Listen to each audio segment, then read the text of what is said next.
நாளை வெளியாக உள்ள டீசல் திரைப்படம் வெற்றியடைய வேண்டி கதாநாயகன் ஹரிஷ் கல்யாண், நாயகி அதுல்யா ரவி உள்ளிட்டோர் திருவண்ணாமலையில் சாமி தரிசனம் செய்தனர். கோயிலுக்கு வெளியே வந்த ஹரிஷ் கல்யாண் மற்றும் அதுல்யா ரவியுடன் ரசிகர்கள் செல்ஃபி மற்றும் புகைப்படம் எடுத்து மகிழ்ந்தனர்.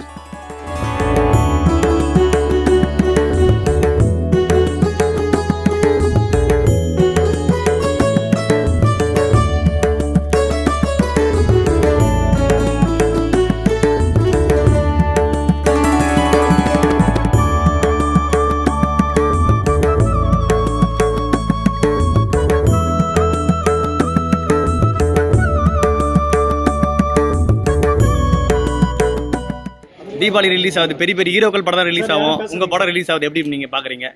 ரொம்ப சந்தோஷமா இருக்கு. இந்த தீபாவளிக்கு டீசல் படம் ரிலீஸ் ஆக போகுது. இன்னும் ஒரு நாள் தான் இருக்கு. அண்ணாமலையார் பார்த்து பண்றது இது மாதிரி இதுக்கப்புறம் மக்களோட அன்பு ஆதரவோடும் படம் நிச்சயமா வெற்றி பெறும் நம்புறோம். எல்லாரும் ஜென்யூனா எஃபர்ட் போட்டுருக்கோம்.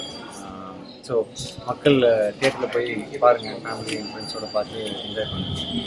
இல்லை, படத்தை பார்க்குற என்ன மாதிரியான மனையில வெளியே போவாங்க படம் பார்த்துட்டு? ஒரு ஆக்ஷன் என்டர்டெய்னர் தான். ஸோ இதில் ஒரு விஷயம் சொல்லியிருக்கோம். வெளில போகும்போது ஒரு ஒரு ஒரு தெரியாத ஒரு விஷயத்த, ஒரு பார்க்காத ஒரு விஷயத்த பார்த்துட்டு போவாங்க ஆடியன்ஸு. ஒரு இஷ்யூ பற்றி பேசியிருக்கோம் செகண்ட் ஹாஃபில். ஸோ அதுவுமே மக்களுக்கு சுவாரஸ்யமாக இருக்கும், அவங்களோட கனெக்ட் ஆகும்.